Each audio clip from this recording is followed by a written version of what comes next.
Skilled pilots perform some of the most difficult and dangerous plane landings imaginable. Here are 15 of the most difficult plane landings. Number 15. Aircraft carrier landings. Aircraft carriers are the most powerful naval ship, providing a platform from where both nautical and aerial missions can be launched. Their maneuverability comes at a cost, however, because their short runways and instability on the currents and waves of the ocean make them arguably the most difficult landings pilots can ever be required to make. Nowadays, they have an angled design that allows for landings and takeoffs to be conducted simultaneously, but still, there's not quite enough room for approaching jets to decelerate fully. They have to calculate their touchdown precisely to land at the right spot, and cables latch onto the jet to help bring it to a full stop.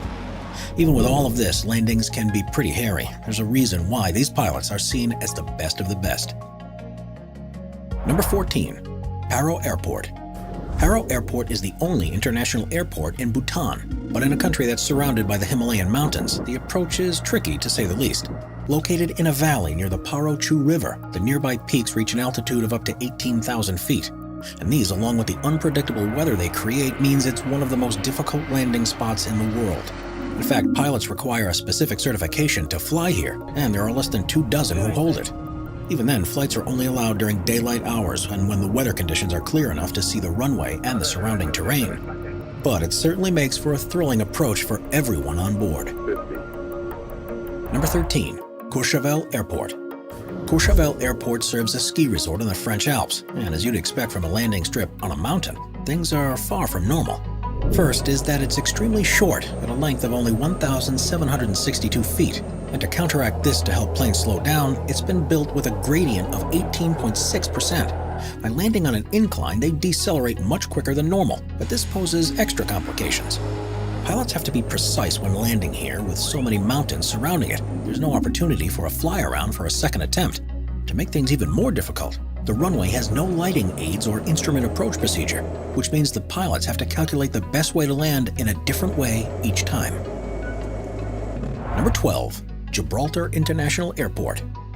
Gibraltar is a piece of land at the southernmost tip of the Iberian Peninsula, and is part of the United Kingdom. It's separate from the rest of the country of Spain that it's connected to. With so little space, it's a miracle that there was room to build an airport in the first place. But this has come with its compromises. It might not seem like there's anything too unusual on the approach, but pilots have to contend with harsh winds that blow across the Mediterranean, and have to time things perfectly. Unlike most airports where the runway is solely used for takeoffs and landings, the one here is bisected by one of the busiest highways of the town. Land too early and you might find yourself careening straight into a line of traffic, and planes constantly have to be on the lookout just in case users of roads miss the warnings to stop when a flight is approaching. Number 11. Qaqortoq Airport. Qaqortoq Airport is in southern Greenland and is one of only two in the country able to accommodate large aircraft.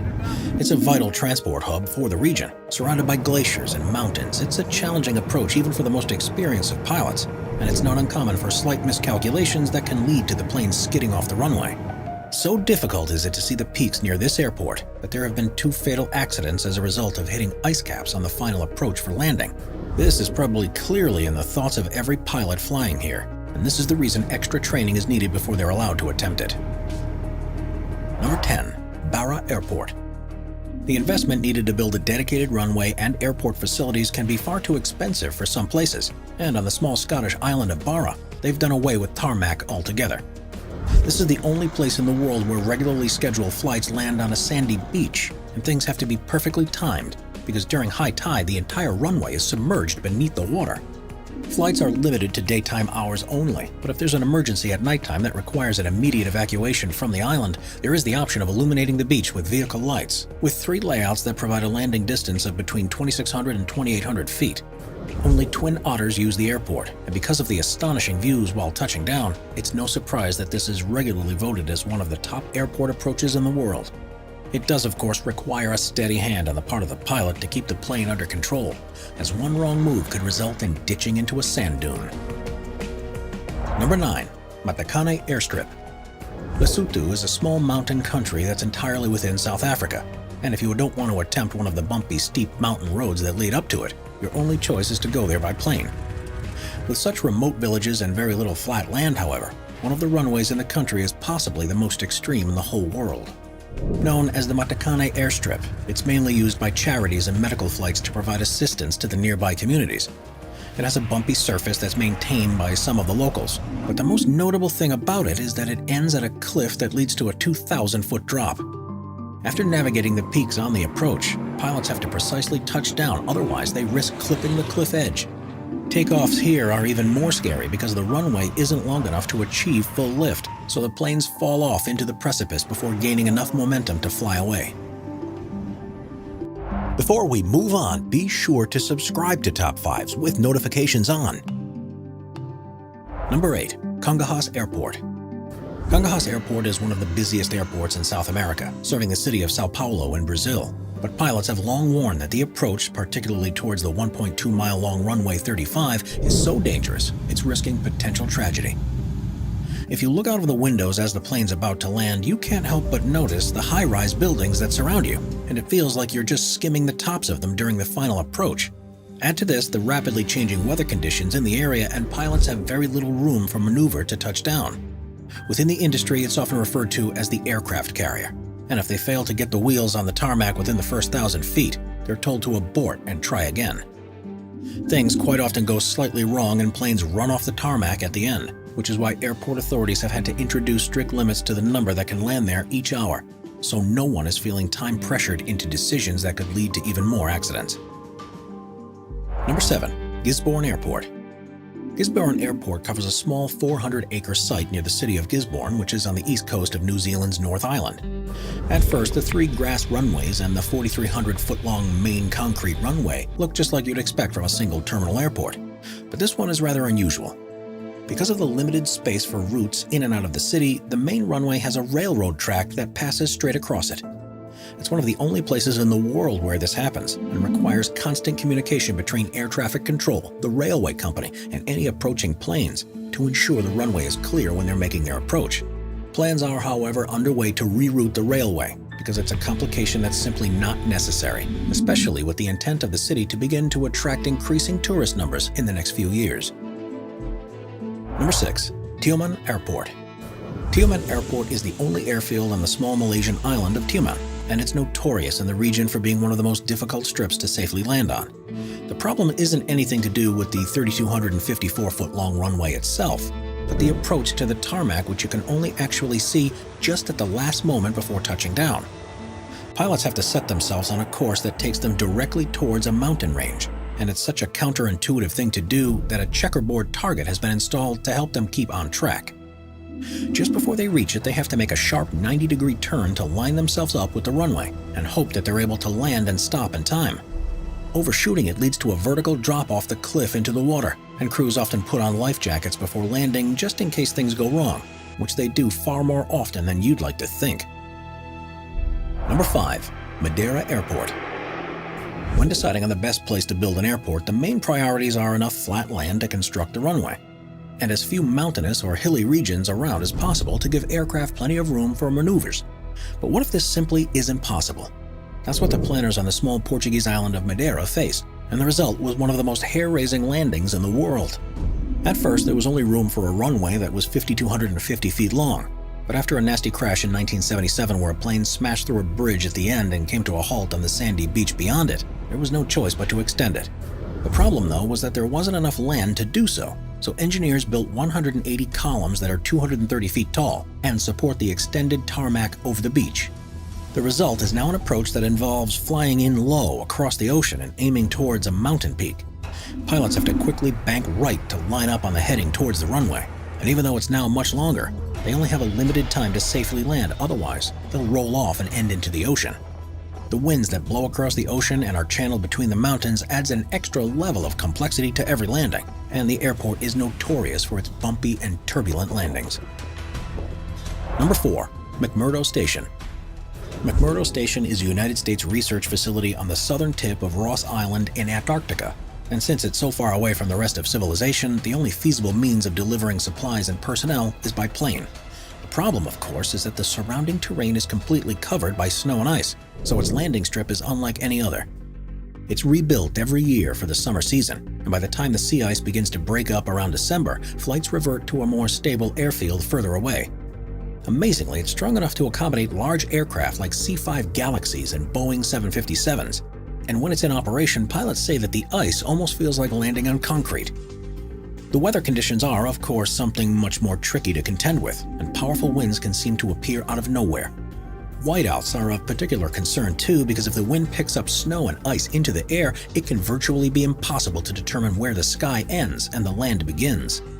One major difference too is that when planes come to a final stop after landing, the ice that it's on will sink several inches into the water below. This means everything has to be closely monitored by laser sights to prevent losing aircraft into the water.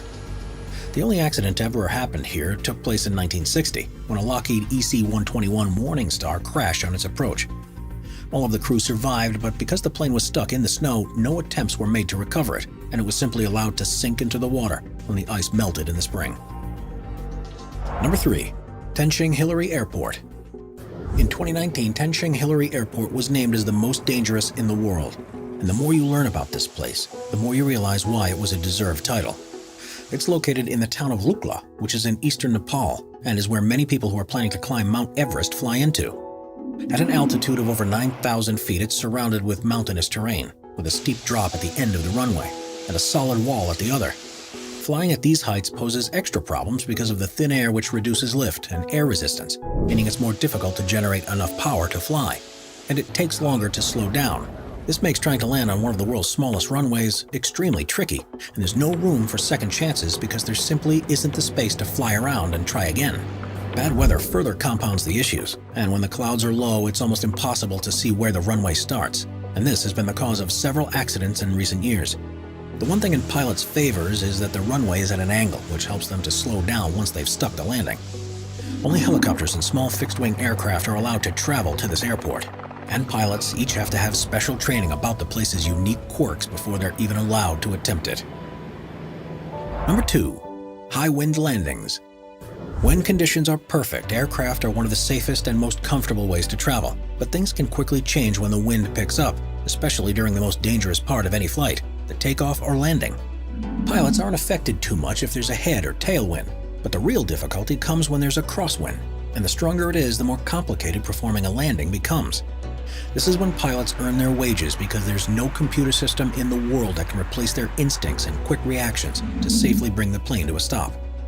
The main thing they try to do is keep the nose of the plane facing towards the wind, which is a process called crabbing. This ensures that they can keep flying in a straight track across the ground, but results in the strange appearance that the plane is about to land at an angle to the direction of the runway. Of course, flying like this is perfectly okay when you're in the air, but the most critical moment is the transition between this stance and what happens when the wheels hit the tarmac. Different aircraft are designed to do this in various ways, but for the largest passenger jets, the technique is called the decrab during flare. And if you watch closely, you should be able to see it taking place. This is when the pilot keeps the wings as level as possible while maintaining the crab into the wind. And as it approaches the runway, the pilot pulls back on the stick as they would normally, something that's known as flaring. This causes the rate of descent to decrease and raises the nose of the aircraft, and just before the wheels touch down, there's movement of the rudder to straighten it up in line with the runway. If this isn't enough to be concentrating on, there's one more thing they need to watch out for. At the moment they straighten the aircraft, lift is generated beneath the wing that the crosswind is blowing onto, and the control wheel needs to be adjusted to compensate for this. This means that landing under these conditions, a pilot while traveling at 160 miles an hour is simultaneously pulling back on the control stick, using it to turn into the wind, and using their feet to control the rudder pedals. Number 1. Rancho e Roskin Airport. The Dutch island of Saba is one of the most beautiful in the Caribbean, but when the decision was made to build an airport there, it was only one piece of land that was flat enough for a runway, and it barely had enough space for a 1,312-foot piece of tarmac, which is only slightly longer than there is on an aircraft carrier. Unsurprisingly, the airport isn't used by jets, and the only planes that land there are small twin otters. Only captains are allowed to control the plane as it approaches, as they contend with unpredictable updrafts from the ocean and the mountainous terrain of the island itself. As you can see, there's no room for overshooting the runway, because on either side there's a sharp drop-off over the cliff to the ocean below, which makes it surprising that after opening in the 1960s, there hasn't ever been a single accident. Subscribe to Top 5s for more and check out some of our other popular videos.